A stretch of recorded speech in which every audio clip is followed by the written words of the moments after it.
വീണ്ടും ഞങ്ങളുടെ വന്ദനങ്ങൾ ഞങ്ങൾ അറിയിക്കുന്നു. അന്ത്യകാല യുദ്ധങ്ങളെക്കുറിച്ച്, പ്രത്യേകിച്ച് ഈ നാളുകളിൽ നടക്കുന്ന അമേരിക്ക, ഇറാൻ, ഇസ്രയേൽ യുദ്ധങ്ങളെക്കുറിച്ചുള്ള മെസ്സേജാണ് നമ്മൾ ഈ ദിവസങ്ങൾ ചെയ്തുകൊണ്ടിരിക്കുന്നത്. ഇന്ന് അതിൻ്റെ 4-ാമത്തെ ഭാഗത്തേക്ക് നമ്മൾ കടന്നു വരികയാണ്. കഴിഞ്ഞ ദിവസം നമ്മൾ എസ്തേറിൻ്റെ പുസ്തകവുമായിട്ട് ഈ അന്ത്യകാല യുദ്ധങ്ങൾക്കുള്ള കണക്ഷൻ നമ്മൾ ചിന്തിച്ചല്ലെങ്കിൽ നിഴലും പൊരുളും ചിന്തിച്ചു. എസ്തേറിൻ്റെ പുസ്തകത്തിൽ നടന്ന സംഭവങ്ങളെല്ലാം ഇന്ന് നടക്കുന്നതിൻ്റെ ഒരു നിഴൽ സംഭവമായിരുന്നെന്നും ഹാമാൻ ഇന്നത്തെ ഇറാന് നിഴലായി നിൽക്കുന്നുവെന്നും അതിനകത്തെ ആത്മീയ അർത്ഥങ്ങളും ശൂലേബി സഭയ്ക്ക് നിഴലാണെന്നും ഇന്ന് നമ്മൾ ചിന്തിക്കാൻ പോകുന്നതിൻ്റെ 4-ാമത്തെ ഭാഗമാണ്.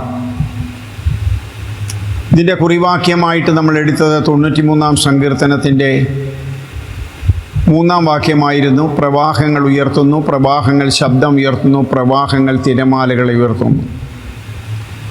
പ്രവാഹങ്ങൾ ഈ ലോകത്തിലുള്ള ദുഷ്ടജാതിക കൂട്ടുകെട്ടാണെന്നും ആ കൂട്ടുകെട്ടിനകത്ത് ഏകദേശം 10 രാജ്യങ്ങൾ വരുമെന്നും 83-ാം സങ്കീർത്തനം അതിൻ്റെ 4-ാം വാക്യം 5-ാം വാക്യത്തിൽ നമ്മൾ കണ്ടു. 83-ാം സങ്കീർത്തനത്തിൻ്റെ 4-ാം വാക്യത്തിൽ നമ്മൾ വായിക്കുന്നത്, വരുവീൻ, നാം ഇസ്രയേൽ ഒരു ജാതി ആയിരിക്കാതെ വണ്ണം നാം അവരെ മുടിച്ചു കളക, അവരുടെ പേർ പോലും ഇനിയും ഓർക്കരുത്. ആ ഒരു സംഭവത്തിൻ്റെ പൊരുൾ സംഭവമാണ് 1948 മുതൽ ഇങ്ങോട്ട് നടന്ന ഇസ്രയേലിനെതിരായിട്ടുള്ള എല്ലാ മെയിൻ യുദ്ധങ്ങളിലും എതിരാളികൾ പ്രഖ്യാപിച്ചിരുന്നത്. ഇതിൻ്റെ ഒരു നിഴൽ യുദ്ധം പഴയ നിയമത്തിൽ നടക്കുന്നുണ്ട്. 2 ശമൂവേൽ 10-ന്റെ 6-ാം വാക്യത്തിൽ വരുമ്പോൾ അവിടെ ഹന്നൂൻ എന്ന് പറയുന്ന ഒരു അമ്മോന്യ രാജാവ് യുദ്ധത്തിനായിട്ട് വരുന്നു. ആരാമിൽ നിന്നൊരു 20,000 പേരെയും മാഖാരാജാവിൽ നിന്നൊരു 1000 പേരെയും തോബിൽ നിന്നൊരു 12,000 പേരെയും ഒക്കെ വാടകയ്ക്ക് കൂലിക്ക് എടുത്തുകൊണ്ടാണ് അദ്ദേഹം യുദ്ധത്തിന് വരുന്നത്. ഇന്ന് റഷ്യ കൊറിയയിൽ നിന്നും മറ്റും ഭടന്മാരെ കൂലിക്ക് കൊണ്ടുപോകുന്നത് പോലെ അന്നും ഉണ്ടായിരുന്ന ഈ കൂലിക്ക് കൊണ്ടുപോകുന്ന പതിവ്. മാഖാരാജാവെന്ന് പറയുന്ന ഇന്നത്തെ മക്കയുടെ ആ ഏറിയയിലുള്ള സ്ഥലമാണ്. ഇസ്മായിലെ വംശരാണല്ലോ ഈ ഏറിയയിൽ സീനായ് പെനിൻസുലയ്ക്ക് താഴോട്ടിയുള്ള ഭാഗത്തൊക്കെ താമസിച്ചതെന്നും ഇന്നത്തെ അറബ് രാഷ്ട്രങ്ങൾ, മിഡിൽ ഈസ്റ്റ് രാഷ്ട്രങ്ങളിലൊക്കെ അവരുടെ വംശപാരമ്പര്യമാണ് ഉള്ളതെന്നും നമ്മൾ ചിന്തിച്ചു. എന്താണ് ഈ യുദ്ധങ്ങൾക്ക് കാരണം? ഇസ്രയേലുമായിട്ട് ഈ യുദ്ധങ്ങൾ നടക്കുമ്പോൾ ദൈവം അതിനൊരു മറുപടി തന്നിരുന്നു. ദൈവം മോശയെ ഹോരേബ് പർവ്വതത്തിലേക്ക് വിളിക്കുമ്പോൾ അവിടെ ദൈവം മോശയ്ക്കൊരു ദർശനം കാണിക്കുന്നുണ്ട്, ഒരു കാഴ്ച കാണിക്കുന്നുണ്ട്. പുറപ്പാട് പുസ്തകം 3-ാം അധ്യായം അതിൻ്റെ 2-ാം വാക്യത്തിൽ 2-ന്റെ അവസാനം വരുമ്പോൾ ഇവിടെ ഈ മുൾപ്പടർപ്പ് കത്തുന്നുണ്ട്. മുൾപ്പടർപ്പിനെ അകത്ത് തീ കത്തുകയാണ്, പക്ഷെങ്കിൽ മുൾപ്പടർപ്പ് വെന്തു പോകുന്നില്ല. അപ്പോൾ ഈ കാഴ്ച എന്താണെന്ന് അറിയാൻ മോശ അങ്ങോട്ട് അടുത്ത് ചെല്ലുന്നുണ്ട്. അപ്പോൾ ഈ മുൾപ്പടർപ്പിനകത്ത് നിന്നുകൊണ്ടാണ് യഹോവയാം ദൈവം മോശയോട് സംസാരിക്കുന്നത്. എന്താണ് മോശയോട് പറഞ്ഞത്? ഇതിൽ നിന്നുള്ള മെസ്സേജ് എന്താണ്? ഈ മുൾപ്പടർപ്പാണ് ഇസ്രയേൽ. ഞാൻ ഇസ്രയേലിൻ്റെ ദൈവമാണ്. അല്ലെങ്കിൽ മറ്റൊരു ഭാഗത്ത് പറഞ്ഞാൽ, മറ്റൊരു വിധത്തിൽ പറഞ്ഞാൽ, അബ്രഹാമിൻ്റെയും ഇസാക്കിൻ്റെയും യാക്കോബിൻ്റെയും ദൈവമാണ് ഞാൻ ഇതിന് മധ്യത്തിലുണ്ട്. പക്ഷേ ഞാൻ ചെയ്തിരിക്കുന്ന പ്രോഗ്രാമിൽ, അല്ലെങ്കിൽ എൻ്റെ പദ്ധതി പ്രകാരം ഇസ്രയേൽ ഇനി ഒരു കാലഘട്ടം തീയുടെ അനുഭവത്തിൽ കൂടി കടന്നു പോകണം. അവരുടെ ജീവിതത്തിൽ തീയുടെ അനുഭവം തന്നെയായിരിക്കും. എന്നാൽ ഒരിക്കലും ഇസ്രയേൽ ഇല്ലാതാകത്തില്ല.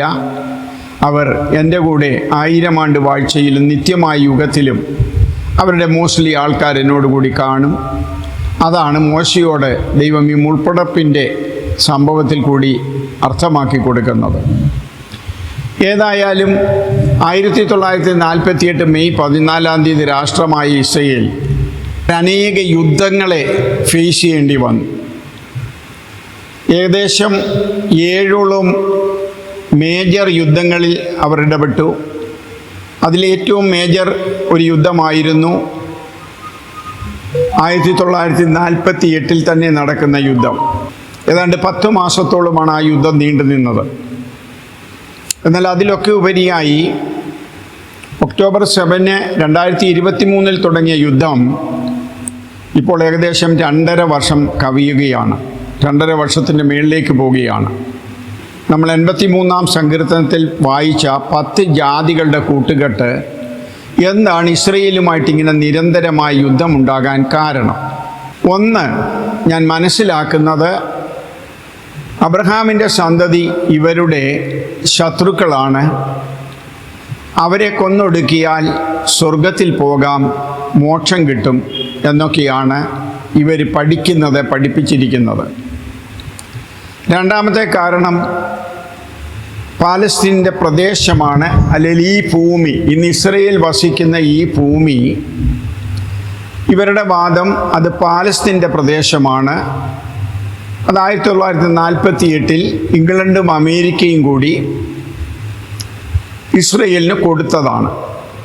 രണ്ടാമത്തെ പ്രശ്നം, യെരുശലേമിലൊരു മുസ്ലിം ദേവാലയം നിൽപ്പുണ്ട്. ആ ദേവാലയത്തിൻ്റെ പേര് ഡോം ഓഫ് റോക്ക് എന്നാണ്.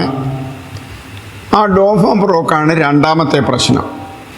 ദൈവം അബ്രഹാമിന് വാഗ്ദത്തമായി കൊടുത്ത ദേശമാണ് ഈ അബ്രഹാമിൻ്റെ മക്കൾ, ഇസ്രയേൽ മക്കളുടെ ദേശം.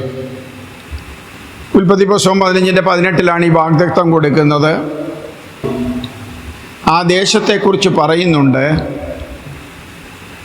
മിസ്രയീം നദിയാകുന്ന നീലനദി മുതൽ, നൈൽ നദി മുതൽ യൂഫ്രട്ടീസ് നദിയായ ഇറാഖിൽ കൂടെയും അല്ലെ ഇറാനിൽ കൂടെയും ഒക്കെ ഒഴുകുന്ന യൂഫ്രട്ടീസ് നദി വരെ കടൽ മുതലാണ് ഇങ്ങോട്ട് പറഞ്ഞത്. കടൽ എന്ന് പറഞ്ഞാൽ മധ്യധരണി കടൽ.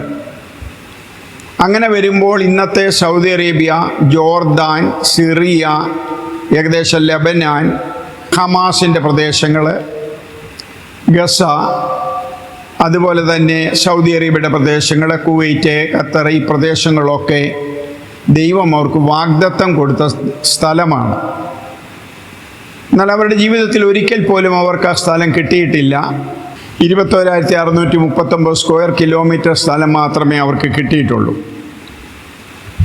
പക്ഷേ അവർ ദൈവം പറഞ്ഞ സ്ഥലം മുഴുവൻ പിടിച്ചെടുക്കാനൊന്നും നിന്നില്ല. അത് അന്നേ അവർക്ക് കിട്ടേണ്ടതാണ്. പക്ഷേ അവരുടെ ചില രാജാക്കന്മാരും അവരുടെ ചിലരുടെ ഒരു നിരുത്തരവാദമായ പ്രവർത്തനങ്ങൾ കൊണ്ട് ആ സ്ഥലം കിട്ടാതെ പോയതാണ്. ഓക്കെ, സാരമില്ല, അവരതിനിപ്പോൾ തൽക്കാലം പ്രശ്നങ്ങളൊന്നും പറയുന്നില്ല. അവർക്ക് കിട്ടിയ സ്ഥലത്ത് അവരടങ്ങി നിൽക്കുകയാണ്. ഈ സ്ഥലം ഞാൻ പറഞ്ഞല്ലോ, അബ്രഹാമിനെ ദൈവം വിളിക്കുന്നത് ഉൽപ്പത്തി പുസ്തകം 15:18 ഈ വാഗ്ദത്തം കൊടുക്കുന്നത്. പൊക്കം വരെ പഠിക്കുമ്പോൾ 1656 വർഷമായിരുന്നു ആ കാലഘട്ടം. അതിനകത്ത് 10 തലമുറയുണ്ടായിരുന്നു. ആദ്യത്തെ തലമുറയുടെ ആയുസ് കൂടുതലാണെന്നും അവർക്ക് ആദ്യത്തെ കുഞ്ഞുങ്ങൾ ഉണ്ടാകുന്ന ഒത്തിരി വർഷം, 100, 150, 120 വർഷം കഴിഞ്ഞ് ആണ് അവർ കുഞ്ഞുങ്ങൾ ഉണ്ടാകുന്നത്. എന്നാൽ രണ്ടാമത്തെ 10 തലമുറ, വെള്ളപ്പൊക്കം ടു അബ്രഹാം വരെയുള്ള കാലഘട്ടം വരുമ്പോൾ 292 വർഷമേ ആ കാലഘട്ടത്തിലുള്ളൂ. അങ്ങനെ 1656 പ്ലസ് 292 വർഷമെന്ന് പറയുമ്പോൾ 1948 വർഷം കഴിഞ്ഞാണ് അബ്രഹാമിൻ്റെ ജനനം. അപ്പോൾ ഏകദേശം 2000 വർഷം, 75 വർഷം ഉള്ളപ്പോഴാണ്, 75 വയസ്സുള്ളപ്പോഴാണ് വാഗ്ദത്തം കൊടുക്കുന്നത് അബ്രഹാമിന്. അപ്പോൾ ഏകദേശം ഒരു 2000 വർഷം മുൻപ് പഴയ നിയമത്തിൽ അല്ലെങ്കിൽ ന്യായപ്രമാണത്തിൽ, പഴയ നിയമം നമ്മൾ കണക്കൂട്ടുന്ന അല്ലെങ്കിൽ ന്യായപ്രമാണ യുഗം അല്ലെങ്കിൽ പഴയ കാലം, ആദം മുതൽ ഇങ്ങോട്ട് കണക്കൂട്ടുന്ന യേശുക്രിസ്തു വരെ ഏകദേശം 4000 വർഷമാണ്. അപ്പോൾ ഇതിൽ ഏകദേശം ഒരു 2000 വർഷം മുൻപ് അബ്രഹാം വന്ന് അബ്രഹാമിന് ദൈവം വാഗ്ദത്തം കൊടുത്ത സ്ഥലമാണിത്. അവകാശമായിട്ട് കൊടുത്ത സ്ഥലമാണ്. ആ ദൈവം, ജീവിക്കുന്ന ദൈവം, സകലത്തിൻ്റെയും ഉടയവൻ, ആ ദൈവമാണ് കൊടുക്കുന്നത്. അബ്രഹാമിനെ വിളിച്ചുകൊണ്ട് വരുന്നത് ഇന്നത്തെ ഇറാൻ, ഇറാഖ് ഭാഗത്തുള്ള ഊരിൽ നിന്നാണ്. മെസൊപ്പൊത്താമിയയിലെ ഊരിൽ നിന്ന്. ആ മെസൊപ്പൊത്യ എന്ന് പറയുന്ന പ്രദേശമാണ് ഇന്ന് ഇറാൻ, ഇറാഖ് ഭാഗങ്ങൾ. ആക്ച്വലി അബ്രഹാമിൻ്റെ നേറ്റീവ് പ്ലേസ് ഇറാനും ഇറാഖുമാണ്. അങ്ങനെയുള്ള നിയമപരമായ കാര്യങ്ങൾ പറയുമ്പോൾ ഇറാനും ഇറാഖും അബ്രഹാമിൻ്റെ മക്കൾക്ക് കിട്ടേണ്ട സ്ഥലമാണ്. അവരുടെ വാഗ്ദത്ത ഭൂമിയാണ്, അവരുടെ ഇൻഹെറിറ്റൻസ് ആണ്, പിതൃസ്വത്താണ്. പക്ഷേ ദൈവം അവരെ വിളിച്ചുകൊണ്ട് ഹെബ്രോൻ യെരുശലേം ഭാഗത്തേക്ക് പോയി. അവിടെ ദൈവം അവർക്കൊരു പുതിയ ലാൻഡ് കൊടുക്കുന്നു, വാഗ്ദത്ത ഭൂമി. ആ വാഗ്ദത്ത ഭൂമിയുടെ കുറച്ചു ഭാഗത്താണ് ഇവർ പാർത്തത്. എന്നാൽ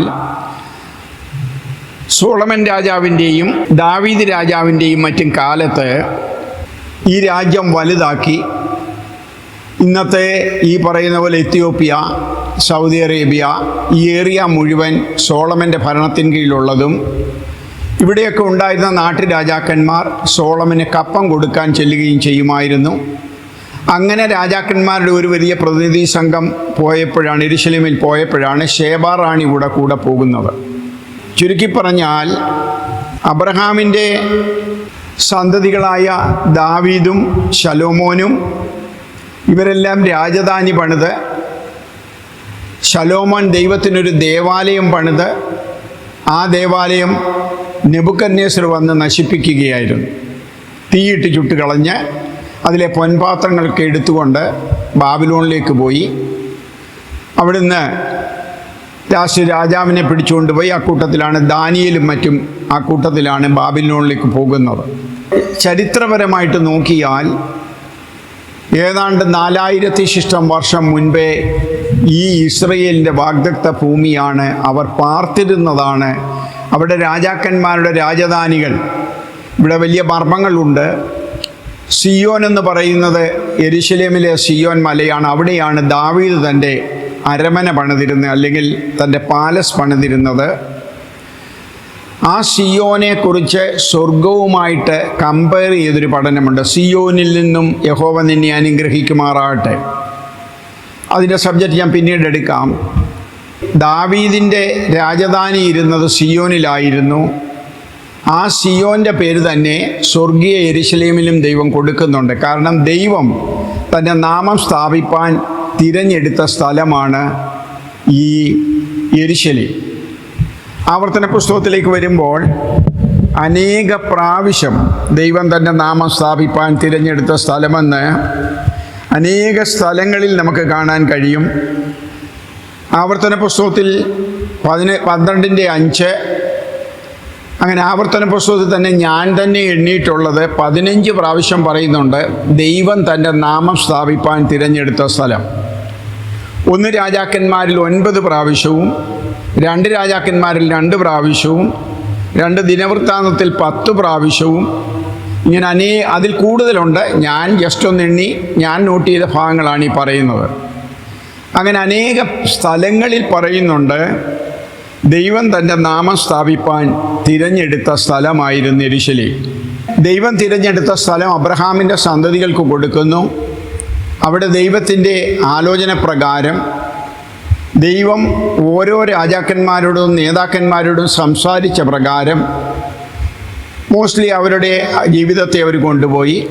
അങ്ങനെ ദാവീദ് രാജാവ്, ശലോമോൻ രാജാവ്, അതിനു മുൻപ് ശൗൽ രാജാവ്, പിന്നീട് രഹബയ മുതൽ ഇങ്ങോട്ട് ഏതാണ്ട് 20 രാജാക്കന്മാർ ഇസ്രയേൽ വാണു. അത് കഴിഞ്ഞിട്ടാണ് 70 വർഷത്തേക്ക് ഇവരെ ബാബിലോണിലേക്ക് കൊണ്ടുപോകുന്നത്. ഈ ചരിത്രമെല്ലാം ലോക പ്രശസ്തമാണ്. എവിടെ നോക്കിയാലും ശലോമോൻ്റെ ചരിത്രം കിട്ടും, നമ്മുടെ ദാവീദ് രാജാവിൻ്റെ ചരിത്രം കിട്ടും. അപ്പോൾ ഇത്രയും പഴക്കത്തിലുള്ള ഒരു രാജ്യമാണ് AD 70 അല്ലെങ്കിൽ ഇസ്രയേൽ മക്കളാണ് AD 70 ചിതറിക്കപ്പെടുന്നത്. അതിൻ്റെ കാരണം എന്താണെന്ന് യേശുക്രിസ്തു തന്നെ പറയുന്നുണ്ട്.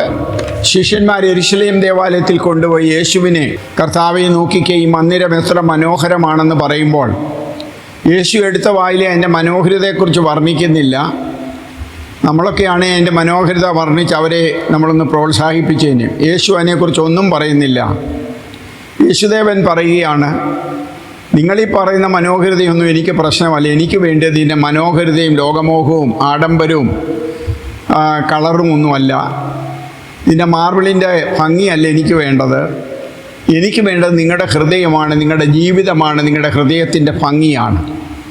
അതുകൊണ്ട് ഇത്ര മനോഹരമായ ഈ ദേവാലയം, 46 വർഷം കൊണ്ട് ഹേരോദാവ് പണിത ഈ ദേവാലയം ഈജിപ്തിൽ നിന്നും മറ്റും കൊണ്ടുവന്ന് പണിത മാർബിൾ കല്ലുകൊണ്ട് പണിത ഈ ദേവാലയം, മോറിയാമലയുടെ ചരിവിൽ പണിതിരിക്കുന്ന ഈ ദേവാലയം, അല്ലെങ്കിൽ ശലോമോൻ്റെ ദേവാലയവും അതിനുശേഷം പണിത സെരുബാബേലിൻ്റെ ദേവാലയവും അതിനുശേഷം പണിത ആണ് ഈ ദേവാലയം നിൽക്കുന്നത്. ആ ദേവാലയ കല്ലിന്മേൽ ശേഷിക്കാതെ ഇടിഞ്ഞു പോകും. കാരണം നിങ്ങൾ ജാതികളോട് ചേർന്ന്, റോമൻസിനോട് ചേർന്ന് എന്നെ ക്രൂശിക്കാൻ പോവുകയാണ്. അതുകൊണ്ട് ഇത് കല്ലിന്മേൽ ശേഷിക്കത്തില്ല. അങ്ങനെ റോമൻ സൈന്യാധിപനായ തീത്തോസിൻ്റെ നേതൃത്വത്തിൽ ഏകദേശം 1,00,000 പടയാളികൾ വന്നെന്നാണ് പറയപ്പെടുന്നത്. അവർ വന്ന് ദേവാലയത്തെ ഇടിച്ചു നിരത്തിക്കളഞ്ഞു. ഈ ദേവാലയത്തിൻ്റെ കല്ലുകൾക്കിടയിൽ സ്വർണ്ണപ്പാളികൾ ഉണ്ടെന്ന് അവർ കേട്ടിരുന്നത് കൊണ്ട് ആ ദേവാലയത്തിൻ്റെ കല്ലിന്മേൽ കല്ല് ശേഷിക്കാതെ ഓരോ കല്ലുകളും ഇടിച്ചു നിരത്തിയാണ് എന്നാണ് ചരിത്രകാരന്മാർ പറയുന്നത്. അതിൻ്റെ ചരിത്രങ്ങളും അതിൻ്റെ പിക്ചറുകളും അതിൻ്റെ രേഖകളുമൊക്കെ എൻ്റെ കയ്യിലുണ്ടെങ്കിലും ഞാൻ അവിടേക്ക് ഇപ്പോൾ പോകുന്നില്ല. അപ്പോൾ ഇത്രയും പാരമ്പര്യമുള്ളതും ഒക്കെയായ ഒരു ദേശത്തേക്കാണ് AD 70 ഇവർ ചിതറിക്കപ്പെട്ട് കഴിഞ്ഞപ്പോൾ മുകളിൽ പറയുന്ന 10 ജാതികൾ മിക്സായിട്ട് ഇവിടെ പാർക്കുന്നു. അതിൽ കൂടുതലും പാർത്തത് ഫെലിസ്ത്യരായിരുന്നു, പാലസ്തീനികളായിരുന്നു. അവർ കത്തേരിൽ നിന്ന് വന്നവരാണെന്ന് വേദപുസ്തകത്തിൽ ആമോസിൻ്റെ പുസ്തകത്തിലും ഇരമ്യാവിലും യെശയ്യാവിലുമൊക്കെ പറയുന്നു. കഴിഞ്ഞ ദിവസം ഞാൻ ആ വാക്യങ്ങൾ നിങ്ങളെ കാണിച്ചിരുന്നു. അപ്പോൾ കത്തേർ എന്ന് പറയുന്നിടത്തു നിന്ന് വള്ളത്തിലും ബോട്ടിലും മറ്റും കയറി മെയിൻലാൻഡാകുന്ന ഏഷ്യ ഭൂഖണ്ഡത്തിലേക്ക് വന്ന് ഇന്നത്തെ ഇസ്രയേലിൽ AD 70 ഇവർ ചിതറിക്കപ്പെട്ട് കഴിഞ്ഞപ്പോൾ അവിടെ കുടിയേറി പാർത്തവരാണ് ഈ പലസ്തീനികൾ എന്ന് നമ്മുടെ ബൈബിൾ പറയുന്നു. ചരിത്രം ഇൻ്റർനെറ്റിൽ നോക്കിയാലും പലസ്തീനികൾ കഫ്തേരുകാർ ക്രീറ്റ് ദ്വീപിൽ നിന്നും ഒക്കെ വന്നവരാണെന്ന്, അവിടെ സൈപ്രസ് എന്നൊക്കെ അവിടുന്നൊക്കെ വന്നവരാണെന്ന് കൃത്യമായിട്ട് പറയുന്നുണ്ട്. ഇവരിൽ കുറേ പേരവിടെ ശേഷിച്ചിരുന്നു. അവരോട് ഞാൻ ഇടപെടുമെന്ന് യഹോവ കൽപ്പിക്കുന്നതായിട്ട് കഴിഞ്ഞ ദിവസം നമ്മൾ വാക്യങ്ങളിൽ കണ്ടു. പലസ്തീനികൾ വാദിക്കുന്നത് 1948 ഇത് ഞങ്ങളുടെ നിന്നും എടുത്ത് ഇസ്രയേലിന് കൊടുക്കുന്നത്. പക്ഷേ അമേരിക്കയും ഇംഗ്ലണ്ടും ഒക്കെ പറയുന്നത് ഇതിവരുടെ രാജ്യമായിരുന്നു, ഇവർ റോമൻസിനാൽ ചിതറിക്കപ്പെട്ടു, ആ ചിതറിക്കപ്പെട്ട ഇവർക്ക് തിരിച്ചു വന്നപ്പോൾ അവർക്ക് ലാൻഡ് കൊടുക്കണമല്ലോ, അവരുടെ പിതൃഭൂമിയല്ലായിരുന്നു അത്. അങ്ങനെ ഞങ്ങൾ ആ ലാൻഡ് കൊടുത്തു. പക്ഷേ അവിടെ സോളമൻ രാജാവ് ഭരിച്ചിരുന്ന മുഴുവൻ സ്ഥലമോ ദാവീദ് രാജാവ് ഭരിച്ചിരുന്ന മുഴുവൻ സ്ഥലമോ ഞങ്ങൾ അവർക്ക് കൊടുത്തിട്ടില്ല, അവർക്ക് കിട്ടിയിട്ടില്ല. കുറച്ച് ഭാഗമേ അവർക്ക് കിട്ടിയിട്ടുള്ളൂ. അതുകൊണ്ട് തൽക്കാലം ശാന്തമായി പോവുക. അതിൻ്റെ വേറൊരു ഭാഗത്ത് ഗസയിലോ അതിൻ്റെ ഏതെങ്കിലും ഒരു ഭാഗത്ത്, അല്ലെങ്കിൽ അന്ന് ഈജിപ്തിനോടും സൗദി അറേബ്യയോടും ഒക്കെ പറഞ്ഞാണ് അല്പസ്ഥലം നിങ്ങളിവിടെ വിട്ടുകൊടുത്ത് അവിടെ ഈ പലസ്തീനൊരു രാജ്യമാക്കാം എന്ന് പല ചർച്ചകളും വന്നതാണ്. പക്ഷെ അന്നൊന്നും ഈ പറയുന്ന ആരും അതിന് കൂട്ടുനിന്ന് സമ്മതിച്ചില്ല. ആർക്കും അവരുടെ കയ്യിലിരിക്കുന്നത് കൊടുക്കാൻ വയ്യ. എന്നാൽ അവരൊക്കെ ഇവർക്ക് വേണ്ടി കരഞ്ഞുകൊണ്ടിരിക്കുകയാണ്. അതൊക്കെ ശരി, ഓക്കെ, അതിലൊന്നും നമുക്ക് ബുദ്ധിമുട്ടില്ല, അതൊക്കെ അവരവരവരുടെ കാര്യം പോലെ ചെയ്യട്ടെ. പക്ഷേ ഇതിൻ്റെ നഗ്ന സത്യം ഇതാണ്. ഏകദേശം 4000 വർഷം മുൻപ് ദൈവം അബ്രഹാമിനെ വിളിച്ചു കൊടുത്തതാണ് ഈ സ്ഥലം. അന്നു മുതൽ AD 70 വരെ ഇവരുടെ പിതാക്കന്മാരവിടെ ദേവാലയം പണിതു, അവിടെ പാലസുകൾ പണിതു, അവരവിടെ രാജാക്കന്മാരായി ഭരിച്ചു എന്നുള്ള ചരിത്ര സംഭവമാണ്. AD 70 ശേഷമാണ് ഈ പ്രദേശത്തേക്ക് പലസ്തീനികൾ കൂട്ടത്തോടെ വന്ന് പാർക്കുന്നത്. കാരണം ഇവർ ചിതറിപ്പോയി. ഇസ്രയേലിനെ ദൈവം ചിതറിച്ച് കളഞ്ഞു. ദൈവമാണ് ഈ 1-ാം ലോകമഹായുദ്ധം ഒരുക്കുന്നത്. കാരണം എസെക്കിയേൽ പ്രവചനം 21:27 ഉന്മൂലനാശം ഉന്മൂലനാശം ഉന്മൂലനാശം, അതിൽ 2 ഉന്മൂലനാശം നടന്നു. പിന്നെ എസെക്കിയേൽ പ്രവചനം 37-ാം അധ്യായത്തിലേക്ക് വരുമ്പോൾ 37:1 നമ്മൾ വായിക്കുന്നു.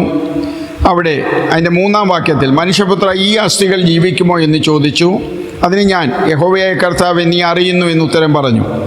അവൻ എന്നോട് കൽപ്പിച്ചത് ഈ അസ്ഥികളെക്കുറിച്ച് പ്രവചിച്ച് അവയോട് പറയേണ്ടത്, ഉണങ്ങിയ അസ്ഥികളെ യഹോവയുടെ വചനം കേൾപ്പിൻ. യഹോവയായ കർത്താവ് ഈ അസ്ഥികളോട് ഇപ്രകാരം അരുളി ചെയ്യുന്നു, നിങ്ങൾ ജീവിക്കേണ്ടതിന് ഞാൻ നിങ്ങളിൽ ശ്വാസം വരുത്തും. ഞാൻ നിങ്ങളുടെ മേൽ നരമ്പ് വെച്ച് മാംസം പിടിപ്പിച്ച് നിങ്ങളുടെ ത്വക്കുകൊണ്ട് പൊതിഞ്ഞ് നിങ്ങൾ ജീവിക്കേണ്ടത് നിങ്ങളിൽ ശ്വാസം വരുത്തും എന്ന് ഞാൻ യഹോവ എന്ന് നിങ്ങൾ അറിയും. എന്നോട് കൽപ്പിച്ചതുപോലെ ഞാൻ പ്രവചിച്ചു. ഞാൻ പ്രവചിച്ചുകൊണ്ടിരിക്കുമ്പോൾ ഒരു മുഴക്കം കേട്ടു. ആ മുഴക്കമായിരുന്നു ഒന്നാം ലോകമഹായുദ്ധം. അത് കഴിഞ്ഞിട്ട് അടുത്ത പദം ഉടനെ എന്ന് പറയുന്നത് ഒരു 20 years ഗ്യാപ്പുണ്ട്. ഉടനെ ഭൂകമ്പമുണ്ടായി. അപ്പോൾ ഈ ഭൂകമ്പമാണ് രണ്ടാം ലോകമഹായുദ്ധം. കാരണം ആദ്യം കേട്ടത് മുഴക്കമാണ്. അതൊരു സാധാരണ ബന്ദൂക്ക്, തോക്ക് കൊണ്ടുള്ള വെടിവെപ്പൊക്കെയുള്ളൊരു യുദ്ധമായിരുന്നു. എന്നാൽ രണ്ടാമത്തെ എന്തുകൊണ്ടാണ് ഭൂകമ്പമായത്? കാരണം അന്നാണ് അമേരിക്ക ഹിരോഷിമയിലും നാഗസാക്കിയിലും ആറ്റം ബോംബിടുന്നത്. അങ്ങനെ ഒന്നാം ലോകമഹായുദ്ധത്തോടുകൂടി തുർക്കിയുടെ കയ്യിലിരുന്ന ഈ ഭൂപ്രദേശം ഇംഗ്ലണ്ടിൻ്റെ കയ്യിലെത്തുന്നു. ഉടനെ എന്ന് പറഞ്ഞാൽ വിത്തിൻ എ ഷോർട്ട് ടൈം രണ്ടാം ലോകമഹായുദ്ധം പൊട്ടിപ്പുറപ്പെടുകയാണ്. 1939 to 45 വരെയാണ് രണ്ടാം ലോകമഹായുദ്ധം തുടങ്ങുന്നത്. അപ്പോൾ ആ ലോകമഹായുദ്ധത്തോടുകൂടി ഇംഗ്ലണ്ട് തങ്ങളെ സഹായിച്ച യഹൂദ ശാസ്ത്രജ്ഞന്മാർ, പ്രത്യേകിച്ച് ചെയിം വൈസ്മാനോടുള്ള നന്ദി സൂചകമായും മറ്റും അവർക്ക് വെടിമരുന്നുണ്ടാക്കുവാനും ആറ്റം ബോംബിൻ്റെ ടെക്നോളജിയൊക്കെ പറഞ്ഞു കൊടുത്തതിൻ്റെയും പ്രതിഫലമായിട്ടും മറ്റും, അതുതന്നെയല്ല ദൈവത്തിൻ്റെ ജനമായ ഇസ്രായേലിന് ദൈവം കൊടുത്ത വാഗ്ദത്ത ഭൂമിയാണെന്ന് ഇത് മനസ്സിലാക്കിക്കൊണ്ട് അവർ ആ ഭൂമി ഇസ്രായേലിന് രാജ്യമായിട്ട് കൊടുക്കുകയാണ്. കാരണം ഇസ്രായേൽ എന്ന് പറഞ്ഞ രാജ്യം AD 70 രാജ്യമില്ല, ചിതറിക്കപ്പെട്ടവരാണ്. അത് ദൈവം അവരെ ചിതറിച്ചതാണ്. എന്നാൽ അവരോട് തന്നെ പറയുന്നുണ്ട്, എസ്കേൽ 36:8 നിങ്ങളോ ഇസ്രായേൽ പർവ്വതങ്ങളെ എൻ്റെ ജനമായ ഇസ്രായേൽ വരുവാൻ അടുത്തിരിക്കൊണ്ട് കൊമ്പുകളെ നീട്ടി അവർക്ക് വേണ്ടി ഫലം കായ്പി. അത് ഞാൻ ഇച്ചിരി വിശദമായിട്ട് അടുത്ത എപ്പിസോഡിൽ എടുക്കാം. അപ്പോൾ എൻ്റെ മക്കളും മടങ്ങി വരും. അത് ദൈവത്തിൻ്റെ പ്രഖ്യാപനമാണ്. 1948 ഈ രണ്ടാം ലോകമഹായുദ്ധം നടന്ന് ഇംഗ്ലണ്ട് ഇവർക്ക് ഈ ഭൂപ്രദേശം വിട്ടുകൊടുക്കുന്നത്. അങ്ങനെ അവരുടെ പിതാക്കന്മാരുടെ സ്ഥലമായ ദാവീദിൻ്റെയും ശലോമോൻ്റെയും അബ്രഹാമിൻ്റെയും ഇസാക്കിൻ്റെയും അവരൊക്കെ പാർത്തിരുന്നതും അവർ കൂടാരമടിച്ചിരുന്നതും അവരുടെ മക്കളുമായിട്ട് ജീവിച്ചതായ ആ സ്ഥലം 1948 മെയ് മാസം അവർക്ക് ദൈവം തിരിച്ചു കൊടുക്കുകയാണ്. ഈ യുദ്ധങ്ങളെല്ലാം നടത്തിയ ദൈവം തന്നെയാണ്. കാരണം ഇതിനെല്ലാം ബൈബിളിൽ തെളിവുണ്ട്. യുദ്ധം ഇങ്ങനെ നടക്കുമെന്നും ഇവരെ തിരിച്ചു വിളിക്കുമെന്നും ഇവരവിടെ വന്ന് വൻപൻ ശക്തിയായി മാറുമെന്നും ഇവർക്കെതിരെയുള്ള ഒരു ആയുധവും ഫലിക്കത്തില്ലെന്നും എല്ലാം ദൈവവചനത്തിൽ കൃത്യമായിട്ട് എഴുതിയിട്ടുണ്ട്. അത് മാത്രമല്ല 1948 ഇവർ വന്ന് വീണ്ടും റീസെറ്റിലായാൽ ഇവർക്കിനിയും ആൻറ്റിക്രൈസ്റ്റിൻ്റെ വരെ ഇവർക്കൊരു ബുദ്ധിമുട്ടും ഉണ്ടാകത്തില്ല. ഇവരുടെ മേലെ ആരും വിരൽ ചൂണ്ടിയാലും അത് ഫലിക്കത്തില്ലെന്നും ബൈബിളിൽ പറയുന്നുണ്ട്. അതൊക്കെ നമുക്ക് അടുത്ത സബ്ജക്റ്റിൽ നമുക്ക് എടുക്കാം. ഇതാണ് ഭൂമിശാസ്ത്രപരമായിട്ട് പലസ്തീനും ഇസ്രയേലും തമ്മിലുള്ള തർക്കം. പലസ്തീൻ പറയുന്നത് ഞങ്ങളവിടെ പാർത്തതാണ്. AD 70 മുതൽ 1948 വരെ ഞങ്ങളവിടെ പാർത്തതാണ്. അതേസമയം അവരെ മനഃപൂർവ്വം ഒരു കാര്യം മറച്ചു വെക്കുന്നുണ്ട്. ഞങ്ങളുടെ നേറ്റീവ് പ്ലേസ് കപ്തേറായിരുന്നു, ഞങ്ങൾ അവിടുത്തുകാരാണ്, അവിടുന്ന് ഇങ്ങോട്ട് കുടിയേറിയവരാണ് എന്നുള്ളത് ഇവർ മറച്ചു വയ്ക്കുന്നു. രണ്ടാമത്തെ വിഷയം അവിടെ നിൽക്കുന്ന പള്ളിയാണ്. ഞാൻ നിങ്ങളോട് പറഞ്ഞിരുന്നു, വിശുദ്ധ വേദപുസ്തകത്തിൽ യെരുശലേം ഭൂമിയുടെ സെൻറ്ററാണെന്ന് തിരുവചനത്തിൽ പല ഭാഗത്തും പറയുന്നുണ്ട്. എസ്കേൽ 38:11 ഭൂമിയുടെ മധ്യപ്രദേശമായ യെരുശലേം. എസ്കേൽ 5:5 പറഞ്ഞ് ഇസ്രായേലിനെ ഞാൻ ജാതികളുടെ മധ്യേ വെച്ചിരിക്കുന്നു. അപ്പം ഭൂമിയുടെ മധ്യസ്ഥലവും ദൈവം തൻ്റെ നാമം സ്ഥാപിപ്പാൻ തിരഞ്ഞെടുത്തെന്ന് അനേക സ്ഥലങ്ങളിൽ പറയുന്ന, ബൈബിളിൽ പറയുന്ന ആ യെരുശലേം യഹൂദന് അവകാശപ്പെട്ടതും ദൈവം അബ്രഹാമിനും യാക്കോബിനും അവരുടെ മക്കൾക്കും അവകാശമായി കൊടുത്തതും, എനിക്ക് നിങ്ങൾ ഇവിടെ ഒരു പെർമനൻ്റ് ആലയം പണിയണമെന്ന് ശലോമോനോട് പറഞ്ഞ് 600 വർഷമാണ് ഏകദേശം ഈ ഓട്ടോമൻ തുർക്കി ഭരണം. തുർക്കിയുടെ സാമ്രാജ്യം ഇവിടെ ഒരു ഭരണം നടന്നു. ഇവിടെ അനേക സാമ്രാജ്യങ്ങൾ ഭരിച്ചിരുന്നു. നമുക്കറിയാം, ബാബിലോണിയ സാമ്രാജ്യം, അതിനൊക്കെ മുമ്പുള്ള സാമ്രാജ്യമായിരുന്നു യഹൂദ സാമ്രാജ്യം. അത് ദാവീദ് രാജാവിൻ്റെ കാലത്തും ശലോമോൻ്റെ കാലത്തും അവർ ദേശം മുഴുവൻ കൈയടക്കി, പ്രത്യേകിച്ച് ഏഷ്യ മൈനർ മുഴുവൻ അവർ കൈയടക്കി. അവരുടെ അധീനതയിലായിരുന്നു. അന്ന് അവർ ചക്രവർത്തി പോലെ ഭരിക്കുകയായിരുന്നു. അത് കഴിഞ്ഞാണ് ബാബിലോണ്യ സാമ്രാജ്യം, മേദ്യ പെർഷ്യ സാമ്രാജ്യം. ബാബിലോണ്യ സാമ്രാജ്യം BC 606 to 538 വരെയും, മേദ്യ പെർഷ്യ സാമ്രാജ്യം 538 to 330 വരെയും BC, 330 to 323 വരെ മഹാനായ അലക്സാണ്ടറുടെ ഗ്രീക്ക് സാമ്രാജ്യവും. അത് കഴിഞ്ഞ് ആ രാജ്യം 4ആയി പിരിഞ്ഞു. ആ 4ആയി പിരിഞ്ഞതിലെ 2 രാജ്യങ്ങളാണ്. ഒന്ന് തെക്കേ രാജ്യമായ ഈജിപ്തും വടക്കേ രാജ്യമായ സിറിയയും. തെക്കേ രാജ്യമായ ഈജിപ്തിൽ ടോളമി വംശം ഭരിക്കുകയും വടക്കേ രാജ്യമായ സിറിയയും അതിനോട് ചേർന്നുള്ള പ്രദേശങ്ങളിൽ അന്ത്യോക്യസ് ഭരിക്കുകയും ചെയ്യും. അന്ത്യോക്യസ് രാജാക്കന്മാർ. അതിലെ ഒരു പ്രബല രാജാവായിരുന്നു അന്ത്യോക്യസ് എപ്പിഫാനസ്. ഓക്കെ, ഇതാണ് ചരിത്രം. അപ്പോൾ ഈ ഭൂമി അവരുടെ ഇരുന്നതാണ്. ഏതാണ്ട് ക്രിസ്തുവിന് ശേഷം ഓട്ടോമൻ തുർക്കി രാജ്യത്തിൻ്റെ ചക്രവർത്തിമാർ, അവരുടെ സുൽത്താൻമാർ ഭരണം തുടങ്ങി. 1299 to 1922 വരെയാണ് ഇവരുടെ the Dome of Rock in Jerusalem was built by the order of the Umayyad Khalifa Abdul Malik bin Marwan എന്ന് പറയുന്ന അവരുടെ രാജാവാണ് 685-705 കാലഘട്ടത്തിൽ ഡോം ഓഫ് റോക്ക് പണിയുന്നത്. ഇവിടെ ഒരു കാര്യം നിങ്ങൾ ഓർക്കണം. റോമാ സാമ്രാജ്യത്തിൻ്റെ ഭരണത്തെക്കുറിച്ച് ദാനിയേൽ പ്രവചനത്തിൻ്റെ കണക്കിൽ ബൈബിൾ പ്രകാരം നമ്മൾ പറയുന്നത് BC 30 മുതൽ AD 364 വരെ എന്നാണ് അവരുടെ ഭരണകാലം. അത് ബിബിക്കലി ദാനിയേൽ പ്രവചനത്തിൽ പറയുന്ന പ്രവചനത്തിൻ്റെ അടിസ്ഥാനത്തിലാണ്. എന്നാൽ അതിനു മുൻപേ ഈ റോമൻ രാജ്യം ഇവിടെ ഉണ്ട്. അതുപോലെ തന്നെ നിങ്ങൾക്കറിയാമല്ലോ മേദ്യ പെർഷ്യ സാമ്രാജ്യം ബാബിലോണ്യ സാമ്രാജ്യത്തെ തകർത്ത് അവരെ മേദ്യ പെർഷ്യ സാമ്രാജ്യം പിടിച്ചെടുക്കുമ്പോൾ നമുക്ക് ദാനിയേൽ പ്രവചനം 5-ാം അധ്യായത്തിൽ അത് കാണാം. നെബൂഖദ്നേസർ ബാബിലോണിൽ നിന്ന് കൊണ്ടുവന്ന പൊൻപാത്രമൊക്കെ എടുത്ത് കൽദേ രാജാവായ ബെൽഷസർ അന്ന് രാത്രി ആ പൊൻപാത്രത്തിൽ അവരുടെ റാണിമാരും വെപ്പാട്ടികളും അവരുടെ മന്ത്രിമാരും എല്ലാം ചേർന്ന് മദ്യം കുടിക്കുമ്പോൾ ദൈവത്തിൻ്റെ കൈയെഴുത്ത് ചുവരിൽ വരികയാണ്.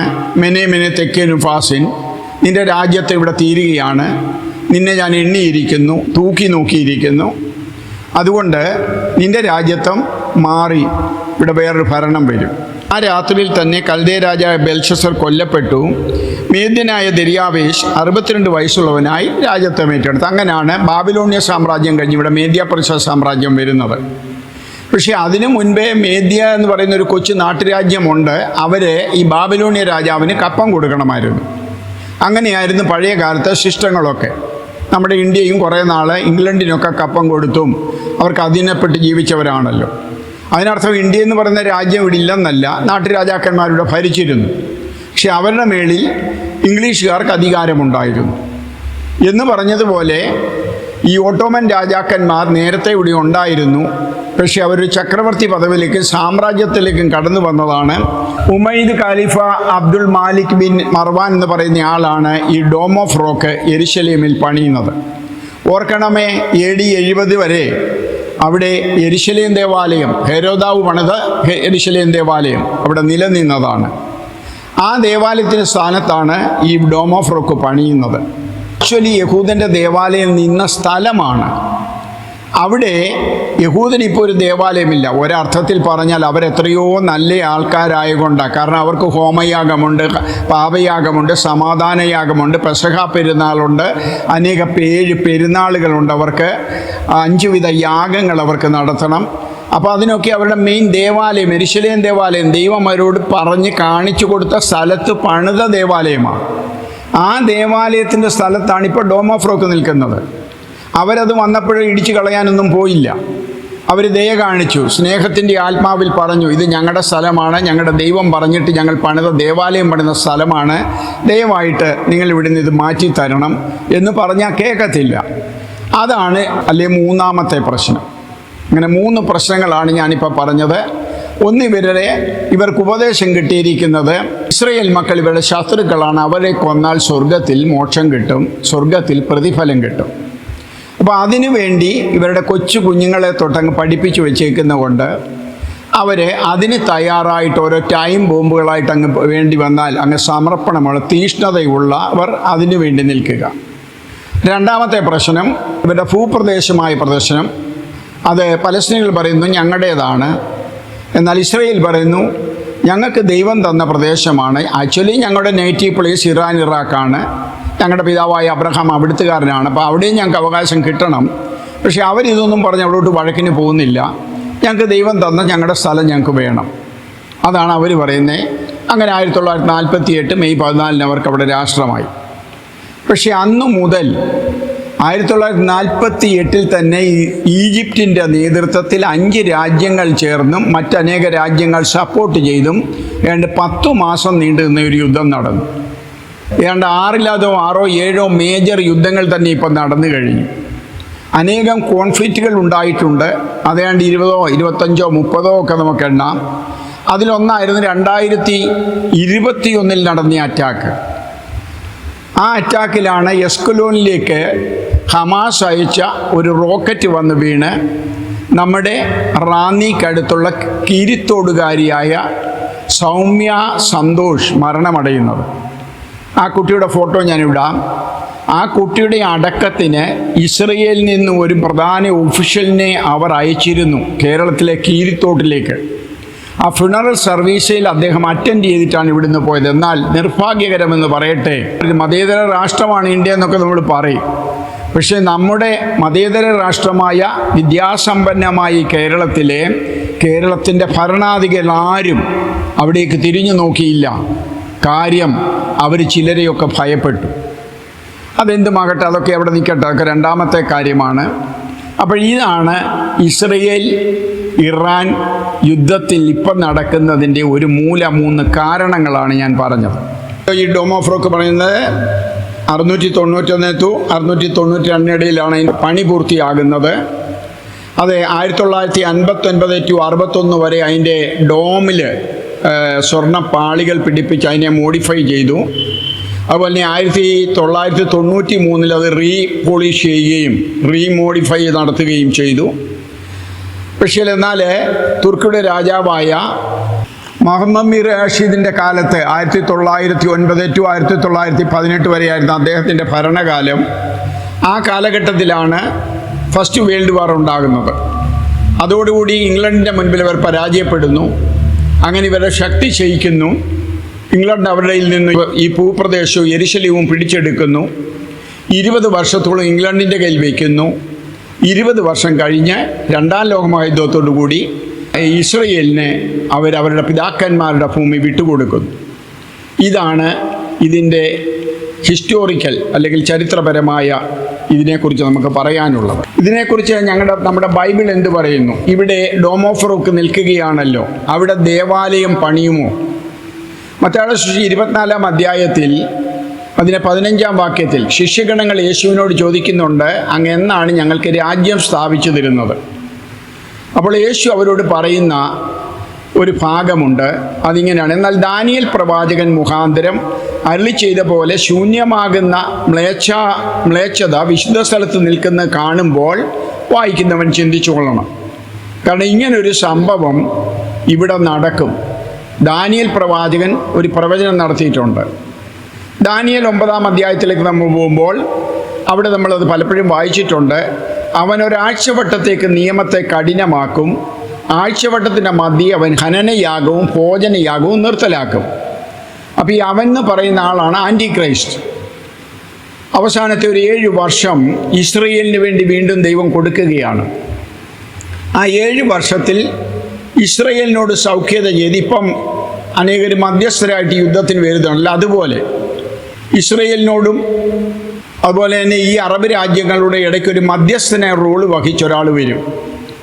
അപ്പോൾ ഇസ്രയേലിന് ചിന്തിക്കും, ഞങ്ങളെ സഹായിക്കാൻ വരുന്ന ആൾ ഞങ്ങളുടെ ആളാണ് എന്ന് പറഞ്ഞ് അവരദ്ദേഹത്തെ സപ്പോർട്ട് ചെയ്യും. ഈ അറബ് രാഷ്ട്രങ്ങളുടെയും മിഡിൽ നിൽക്കുന്നുണ്ട് 2 കൂട്ടർക്കും സ്വീകാര്യനായിരിക്കും. പക്ഷേ ആ ആൾ ആദ്യത്തെ 3.5 വർഷം വലിയ പ്രശ്നമില്ലാതെ പോവും. 3.5 വർഷം കഴിയുമ്പോൾ അദ്ദേഹം സ്വയം രാജാവായി പ്രഖ്യാപിക്കും. എങ്ങനെ? അഗസ്തോസ് കൈസറ്, ജൂലിയാസ് സീസറൊക്കെ റോമൻ ചക്രവർത്തിമാർ ലോഡെന്നവരെ വിളിക്കണം, ദൈവമെന്നവരെ വിളിക്കണമെന്ന് സ്വയം ദൈവമായവരാണ്. അതുപോലെ ഈ ആൻറ്റി ക്രൈസ്റ്റും സ്വയമായി ദൈവമായി പ്രഖ്യാപിക്കും. അവൻ ഈ ദേവാലയത്തിലേക്ക് അവൻ്റെ വിഗ്രഹത്തെ മാറ്റും. അതൊരു ആർട്ടിഫിഷ്യൽ ഇൻ്റലിജൻസ് വിഗ്രഹമായിരിക്കും, വിഗ്രഹമല്ല. അത് വേറെ സംഭവമാണ്, അതിനെക്കുറിച്ച് ഞങ്ങൾ പിന്നീട് പറയാം. പക്ഷേ അതിനെ ബൈബിളിൽ എഴുതിയിരിക്കുന്നത് അവൻ്റെ പ്രതിമ വയ്ക്കുമെന്നുള്ളതാണ്. ഇനിയും യേശുക്രിസ്തു പറഞ്ഞു ഇങ്ങനൊരു പ്രതിമ വരുമെന്ന്. അത് ദാനിയേൽ പ്രവാചകൻ പ്രവചിച്ച ഒരു പ്രവചനമാണെന്ന് ദാനിയേൽ 9-ാം അധ്യായത്തിൽ നമ്മൾ കണ്ടു.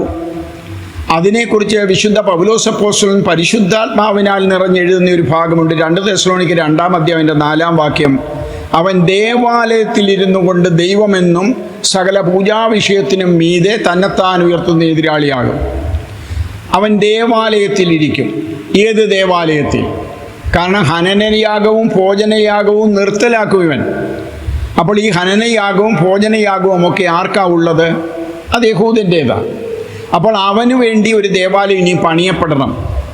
ആ ദേവാലയത്തിൽ ഹനനയാഗവും ഭോജനയാഗവും 3-3.5 വർഷം അവരുടെ പെരുന്നാളുകളും പെസഹ പെരുന്നാളും പൂരീം പെരുന്നാളും എല്ലാം അവിടെ ആഘോഷിക്കപ്പെടും. ഈ 3.5 വർഷം കഴിയുമ്പോൾ ഇവൻ്റെ തനിരൂപം എടുത്ത് അവൻ സ്വയമായി ദൈവമായി പ്രഖ്യാപിക്കും. നിങ്ങൾക്കറിയാമല്ലോ, ജൂലൈ മാസം ആരുടെ പേരിൽ വന്നതാ? ജൂലിയാസ് സീസറിൻ്റെ പേരിൽ വന്നതാ. ഒക്ടോബർ മാസം ആരുടെ പേരിൽ വന്നതാ? ഓഗസ്തോസ് കൈസറുടെ പേരിൽ വന്ന. അവരൊക്കെ ദൈവമായി അവരുടെ ദൈവത്തിൻ്റെ നാമത്തിന് വന്ന മാസങ്ങളുടെ പേരായത്. അപ്പോൾ ഇവൻ ദേവാലയത്തിലിരിക്കും. ഇനി വെളിപ്പാട് പുസ്തകം 13-ാം അധ്യായം 11, 12, 18 വാക്യങ്ങളിൽ മൃഗത്തിൻ്റെ പ്രതിമ സംസാരിക്കേണ്ട. അപ്പോൾ ഒരു പ്രതിമയുണ്ടാകും. അത് ദേവാലയത്തിൽ, യെരുശലേം ദേവാലയത്തിലാണ്, യഹൂദൻ്റെ ദേവാലയത്തിലാണ് ഇരിക്കുന്നത്. അത് 3.5 വർഷം. ഈ 3.5 വർഷത്തിൻ്റെ 2-ാം പദത്തിലാണ് 3-ാം ലോകമഹായുദ്ധം ഉണ്ടാകുന്നത്. അത് പലരും ഇന്നത്തെ യൂട്യൂബുകാർക്കൊന്നും ഇതിനെക്കുറിച്ച് വചനം അറിയാൻ വയ്യാത്തത് കൊണ്ട് അവരൊക്കെ അതിനെ തെറ്റിദ്ധരിച്ചിരിക്കുകയാണ്. അവർക്കതിനെക്കുറിച്ച് അറിയത്തില്ല. അപ്പോൾ നമുക്ക് ദാനിയേൽ പ്രവചനം 7-ാം അധ്യായത്തിൻ്റെ അവസാന ഭാഗത്തേക്ക് ഞാൻ പോവുകയാണ്. അതിന് 25-ാം വാക്യം തൊട്ട് വായിക്കുന്നു. അവൻ അത്യുന്നതിന് വിരോധമായി വമ്പ് പറയുകയും അത്യുന്നതനായവൻ്റെ വിശുദ്ധന്മാരെ ഒടുക്കിക്കളയുകയും സമയങ്ങളെയും നിയമങ്ങളെയും മാറ്റുവാൻ ശ്രമിക്കുകയും ചെയ്യും.